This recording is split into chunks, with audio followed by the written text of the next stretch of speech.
Hey everybody, welcome back to Auto Scholar with Mr. B. I'm Mr. B, and today we are looking at this 2007 Toyota Prius with a brake insert. Now don't forget to like this video and of course subscribe to the channel if I teach you anything.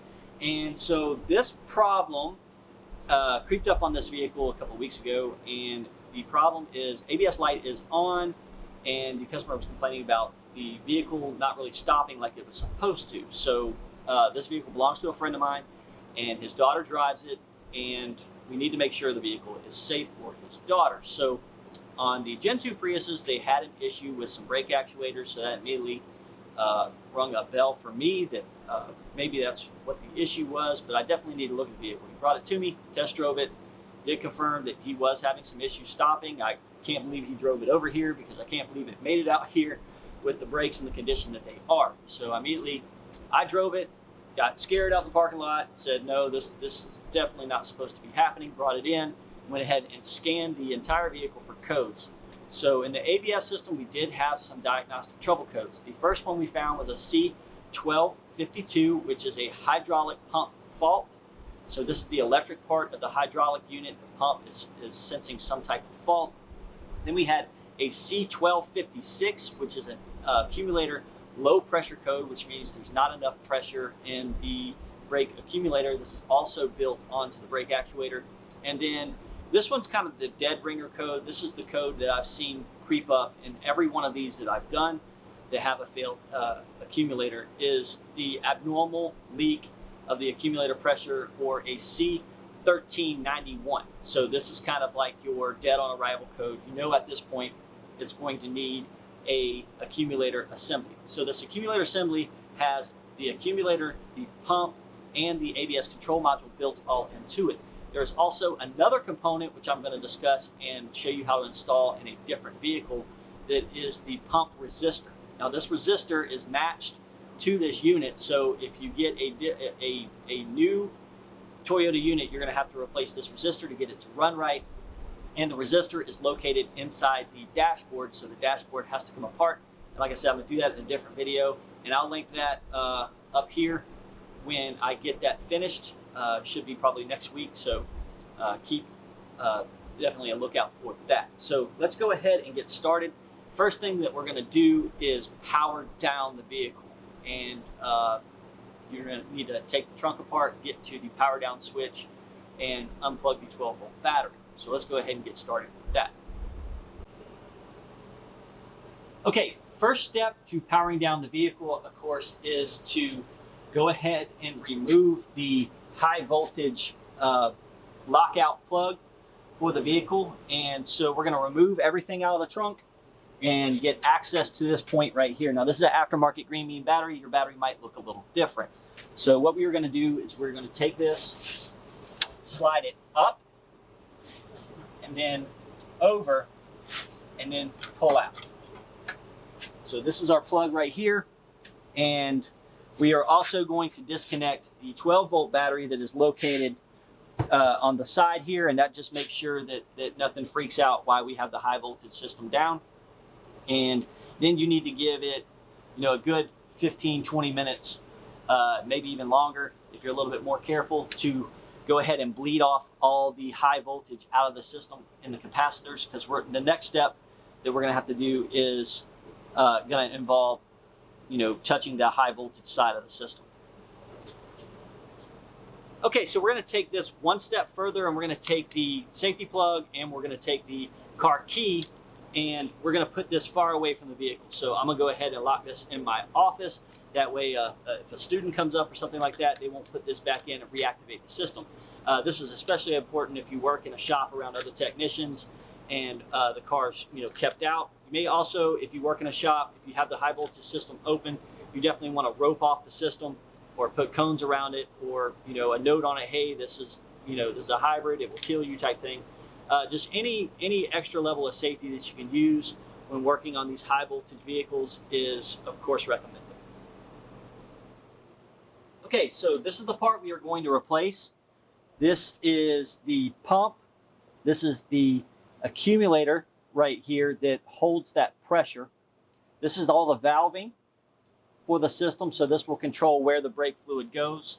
And this is your ABS module right here. So this all is one inclusive unit, and the Gen 3 is broken up into 2 different units, but on the Gen 2 is still all one. You do have a input to this that is basically acts as the master cylinder, more or less. It is a stroke simulator for the driver to get a good brake feel. And then we have the resistor right here that is located inside the dash. We normally replace these 2 units together, especially if we're going with a new pump. Now you can put a used pump on these vehicles. They're all over eBay and cardashpart.com and all that stuff. But you know, I talked to the customer. They're wanting to keep this car for a long time, and so I recommended a new pump. The used pumps, I have put on used pumps before. Last used pump that I put on lasted about 4 months, and we were right back in there again. So just keep that in mind. These are fairly costly. They run around, I've seen them for, you know, $1,100 to $1,500. And then, of course, you know, if you have to pay somebody to put that on, you're going to add another 4 or 5 hours of labor to that for that cost. And this isn't that expensive. However, it is labor intensive to put on because parts of the dash have to come off. I'm going to see if there's some way I can get to this, because you can actually see this underneath the dash, but that's going to be a different video. And of course, I'll link that above, and I'll put it in the description. So all one unit. This is attached to a big bracket in the car that we have to take off the pump and the bracket together and get it out of the car, and then separate the pump, put the new one on, and slide everything back together. So let's go ahead and get started. Okay, to begin with, we're going to need to take off this plastic piece right here. And this is optional. I'm going to do it just because I think it's going to give you a better view of what I'm looking at, but you don't have to do this. However, I think it's going to help. We need to go ahead and take these wipers off and get this wiper cowl out of the way. That's going to give us a lot more access to where this pump lives. Again, optional, but it does make things a lot easier. So these just come off with screws. You have 2 bolts, and then you'll work some bolts and everything off of this. You also have a relay panel, which I already have off because I was doing some other work to this vehicle. You have 2 bolts that hold it on, and you're just going to need to get that off, bust this clip off, and just lay it out of the way while we get all this other stuff off. Okay, so I want to show you something real quick. I was taking the wiper cowl off. Now to do that, there's 2 clips over here on the corners that come off. The wipers have to come off. There's 14 millimeters, 3 of them right there. They come off, the wipers just pull off. Use some penetrating oil or something right here if they get stuck. You don't want to force them on or off because you can damage this right here. But found a little rat home, or a mouse house, I guess, over here. It looks like something's been kind of crawling through here. So very, very unsettling on a car like this where it has so many electronics. But I'm gonna go ahead and get this stuff out. The wiper motor has to come out. Bolts here, here, and here. Unplug here. Bolts here and here. All this will come out. Then this metal cowl will come out. You just got to find the bolts where they go. They're over there in the corners. And this right here has to be unattached. Your relay panel. And then we'll just get this out of the way. And like I said, you can do this without it, but it's just easier if you get it out of the way. It'll let you see down in that hole where that actuator lives. Okay, so we got the wiper cowl removed, wiper, motor, transmission, everything gone out of the way. And so now you're starting to see, this is the connector for the ABS unit. Now you're starting to see kind of where this thing lives. It's right underneath the inverter. So we're going to have to get this inverter out of the way. Now, you can completely remove the inverter if you want to. You will have to drain the coolant system. For the inverter, the transmission has a plug in it that you pull out, and it drains all of the coolant out of the inverter. And if that's what you want to do, however, I'm going to try to just move this and kind of set it over to the side and leave it hooked up to the cooling system.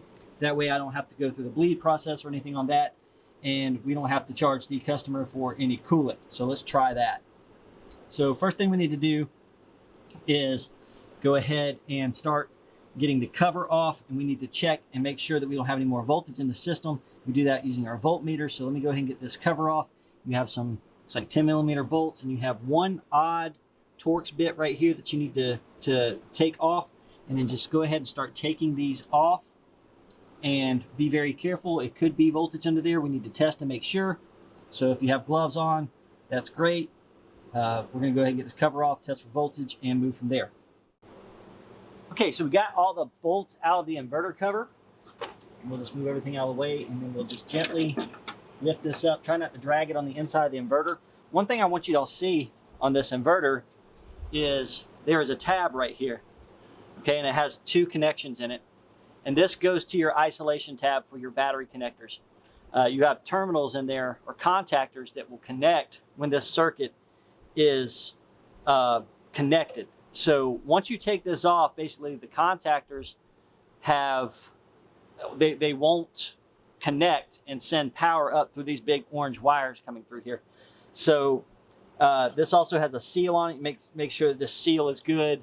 You don't want any water getting into your inverter. That's very dangerous. So we'll go ahead and test for voltage here and make sure that there's no high voltage in this. You do have capacitors in there that will hold some high voltage. Normally it's only for a couple of seconds, but they say wait till about 15 minutes before you start going in there and touch anything. And of course, always verify that you don't have any high voltage in there. You never know, those contactors can get stuck. It can be a lot of different problems that can cause that voltage to still be in the inverter. And if you touch this, you're gonna have a bad day. There's over 200 volts going to this inverter. We need to make sure that it's not still there when we go to taking things apart. Okay, so I have my voltmeter set up on volts direct current because I'm checking the direct current first. Definitely want to get you a Cat 3 meter to do this with. You don't need to use a cheap Harbor Freight meter. This is really high voltage, and it could hurt a cheap meter and possibly hurt yourself. You also want to check your meter and make sure that it's working before you use this. So always just find you a 12-volt battery somewhere and do a voltage check with your meter to make sure that it's actually working. So these 2 wires right here, the black and the red wire coming in, are directly coming from the battery. And so again, I'm just going to put it here, voltage reading 0. Okay, so now I'm going to turn to alternating current. And I'm testing my motor connections here, all phases.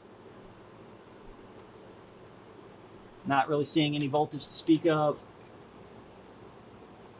Across my boost converter.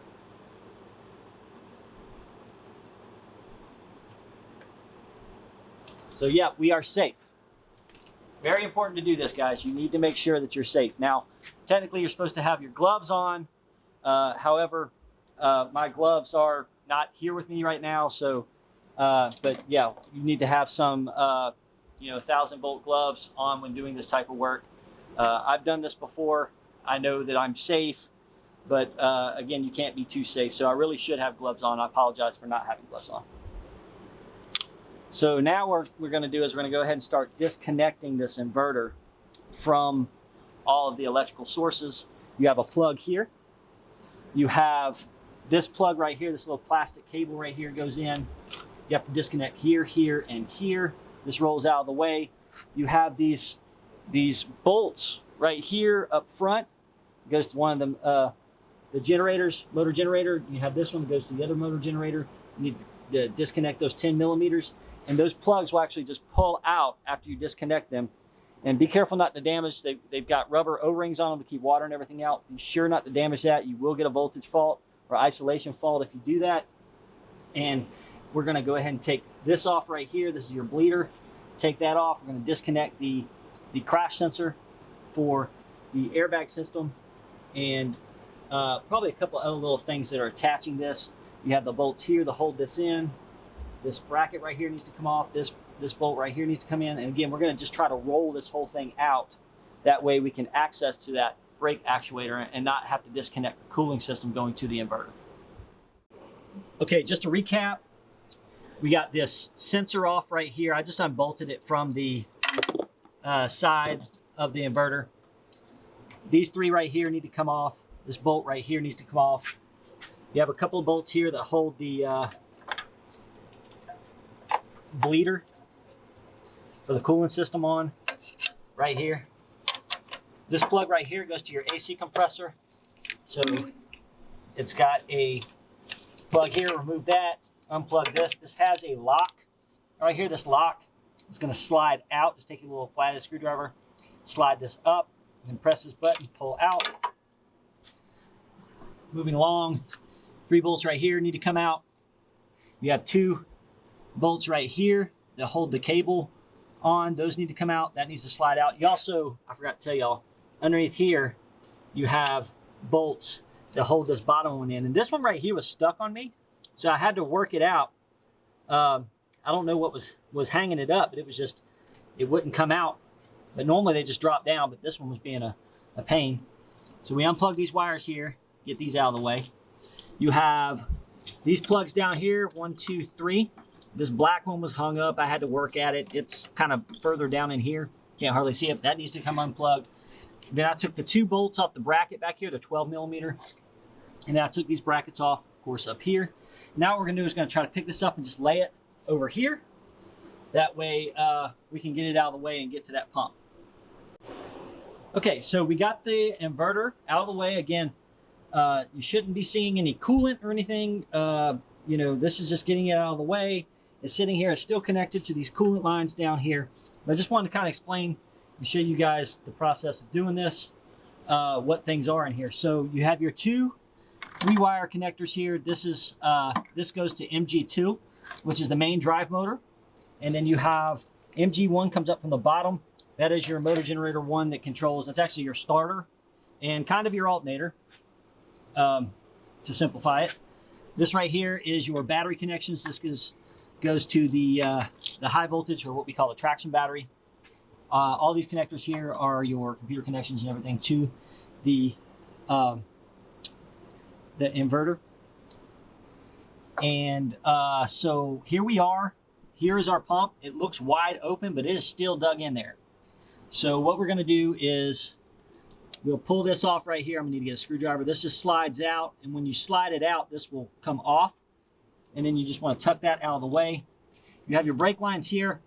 You have, this is your feed line for your brake fluid. So this goes to your brake fluid reservoir that's over here. And this thing sits on a bracket. To get to that bracket, we're going to have to take some pieces off over here that straddle this pump area. And we're going to have to move this water pump out of the way. So you have a little water pump here. We're going to bolt this and just kind of fold this out of the way. You may have to unplug it. And then we're going to go take off our lines, take off the bolts that hold this bracket on, and then it should roll out. All right, so once you get the water pump out of the way, there's a little bracket that goes around it. There's a 10 millimeter on the very bottom. You'll have to get a wrench on. I use a 10 millimeter gear wrench, work well. But you'll see there will be a bracket that sits right here. It's got a 10 millimeter right here, and there's a 10 millimeter back there that has to come out. We remove that bracket, get it out of the way. And there's a 10 millimeter under here holding this line. You can either get that out of the way, which that's what I would recommend, or you can actually, if it's froze up, you can just pop this loose right here. And I got this unplugged. The main bracket bolts also, there's one right here. There's a line. Let me see if I can get my camera to focus here. There's a electrical line right here. You just take that tab, pull it out like that, and it'll pop right off that little bracket right there. And so always remember too, when we do this, we're going to lose some brake fluid. When we take this off right here, I would find something to clamp this off with. Vice grips with the needle nose tips, or a line lock, or something, or you know, even something conical you can shove in that hole, so you're not losing all your brake fluid. Although this is a good time to change out all your brake fluid. And then we have these brackets over here that we have to get off. There's some bolts going that way down there that hold that on, and then there's a bracket bolt back there. You can see it right there that it has to come out as well. And after we get all that loose, we should be able to fish this out. You may have to remove this bracket right here. This is your fuel line, so be careful. And be careful with this is your air conditioning line. You don't want to pinch it or bust it or scrape it or anything like that. That will get expensive. But just try to fold all this stuff out. You can zip tie this stuff to other stuff to keep it out of the way, because it's going to be a fight. This thing's like pulling a tooth trying to get it out of here. And you definitely don't want to bend these lines. You know, use your good wrenches to get this off. No cheap wrenches on these or you'll strip them out. If you need to, you know, pull those over, cover those up with something so they don't get scratched or bent or anything like that. And then you're going to lift all this out. Okay, so after you get the bolts out, one here, one back there, and one on the other side, we'll get this clamp off. We'll take the lines off. I got this hose clamped off right here that goes right there. This is the hard part. So this whole bracket comes out and it's attached to this. But what you won't see is underneath this, there's this huge like weight that hangs off of this thing, and it's a cast iron weight. And I guess it's used for vibration dampening, but you have to lift all this up and kind of pull it, roll it out this way. And that's difficult because everything is going to be snagging on this thing, getting it out. And you got to be careful because you don't want to bend these lines up too bad, because you're going to have a hard time putting them back in.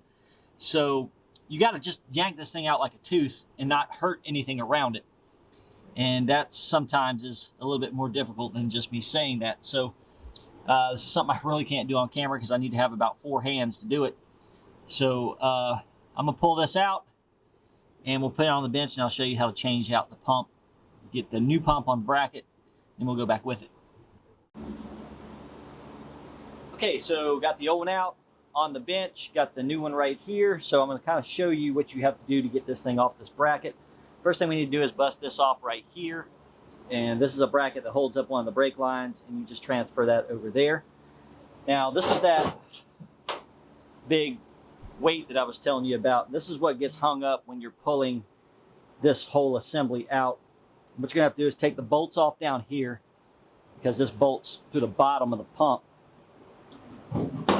And you have a bolt right there. Just give me a nut right there that holds that rubber mount on. I have to take that off. I've already taken it off. I took it off in the car. But you also have, sorry, the noise. You also have one right here you have to take off. And these are just isolation mounts to keep this thing. This thing vibrates a lot. And between the weight and that mount, it's going to kind of dampen any of the vibrations that get through the subframe and transmission all the way up into the passenger compartment. So get those swapped out. Now, if you've got a new pump, like I do, it's going to have these plastic covers that cover up the lines where they go. And here, and I would leave those in until you get this all the way in the car, because in the area you've got a bunch of junk falling from everywhere. And if you get one little piece of anything in there, that's going to maybe hang open a valve and you're going to end up with the same problem. So I would leave these in. If you're using a used pump or putting a junkyard pump on here, I would take a piece of tape and just tape over these. That way nothing gets in those holes and can possibly contaminate the system, or get a piece of grit or something hung in there that's going to cause an issue with the valving in this pump. Because the valving is really what I believe is the problem here with this pump, is the accumulator valve is stuck open and it's not able to build pressure, and the pump's just going to run all the time, and that's going to either burn out the pump or run down the battery. So yeah, keep these in. Make sure that when you're putting everything back in, you want to be very careful not to bend the lines, and you want to be very careful not to goober up the front of the lines, because if they don't seal, that's going to be a huge problem. This is not an easy area to work in, so if you have to go in there and lay another line in and bend it, it's not going to be easy. Take your time. I know it's frustrating. This is the worst part of the job, is actually taking this thing and taking it out and putting it back in. But just take your time. You can do it. It's not that difficult. So what I'm going to do is transfer these. I'm going to go ahead and lay the pump in, and we'll hook it back up and start the reassembly process on the rest of the car. Okay, so I got this finagled back in. It was a little bit of a nightmare trying to get this big old thing in there. And so we're gonna put the brake lines back in. I don't recommend putting the bolts in this yet because you're gonna have to maybe wiggle this around to get the correct angle to get those brake lines back in. You are gonna bend them a little bit when you take them out. So of course that is going to translate to having a hard time trying to get the lines back in. Take your time, be sure not to cross or anything because this is a real difficult spot to get anything into to fix that. So we'll go ahead and get these lined back up. Go ahead and put your brackets back on back here. But the first things first is get these in, get your dust caps out, get this out of the way, and then we go back with reassembly. Okay, we got the lines back on. We got the bolts tightened up, one back there, one down in there against the firewall, and we got one right here. Went ahead and tightened up and got the control module plugged up, the low pressure line put on, the rubber hose there, and we just tightened up some bolts around these brackets. I'm gonna put this water pump in.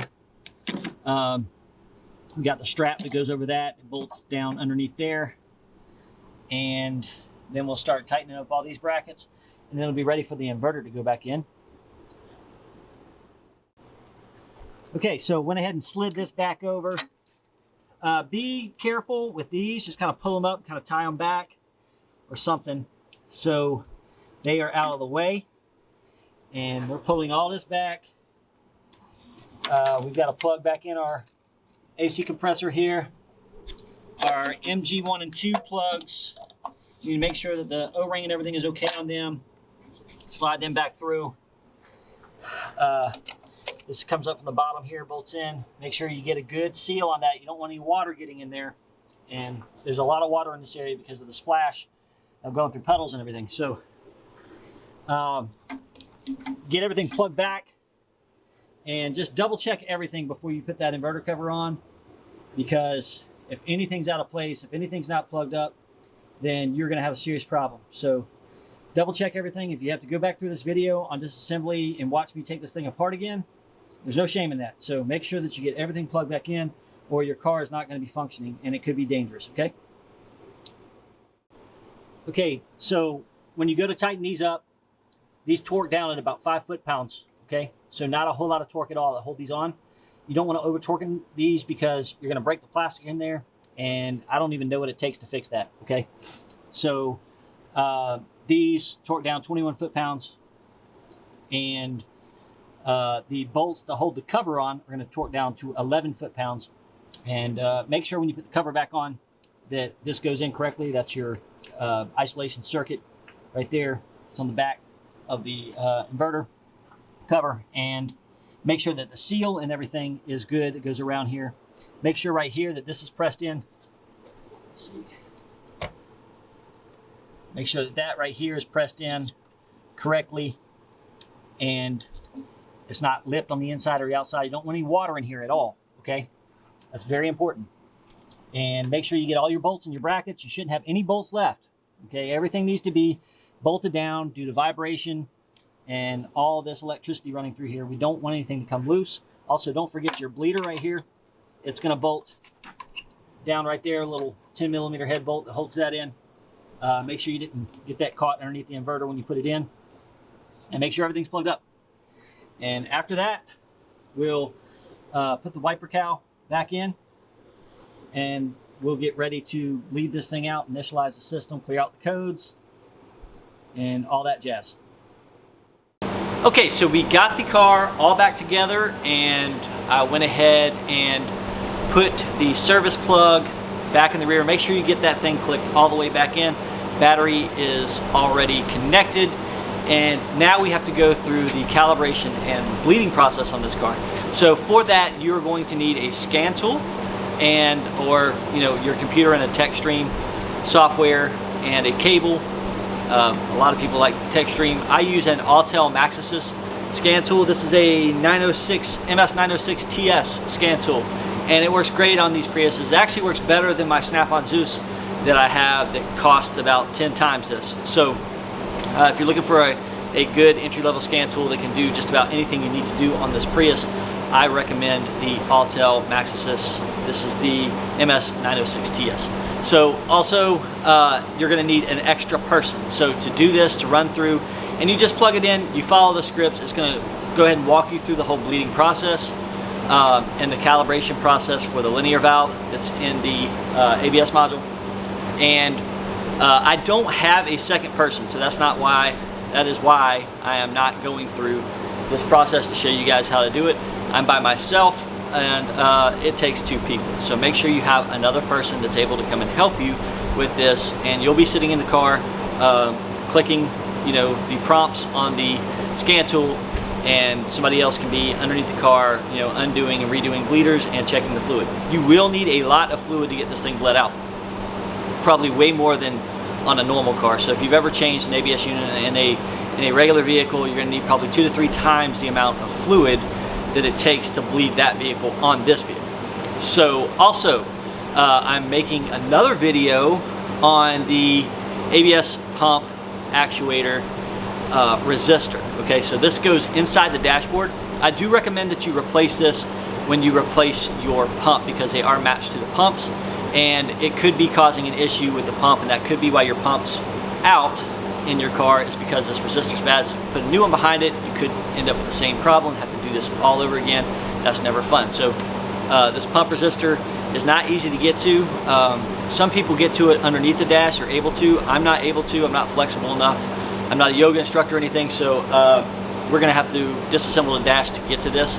It's fairly easy to do that, and I'm gonna post a video on that as well. So I hope this video helped you with this procedure. Also, if you don't have a scan tool, something like that, you can also get the vehicle towed to a Toyota dealership and get their technicians to perform this for you for hour and a half of labor. It's still going to save you money if you do this yourself and then get that done at a Toyota dealership. So there's always that option as well. So if you liked the video, if it taught you anything at all, just give me a like. Subscribe to the channel. I'm going to be doing a lot more stuff on Prius, electric vehicles, hybrids, anything I can get my hands on that's going to go towards your electric vehicle stuff. So I'm on Facebook, Instagram, Twitter, VK, and Eastern Europe. So just look up Auto Scholar with Mr. B, and I'm there. So for now, we'll see you next time on Auto Scholar with Mr. B.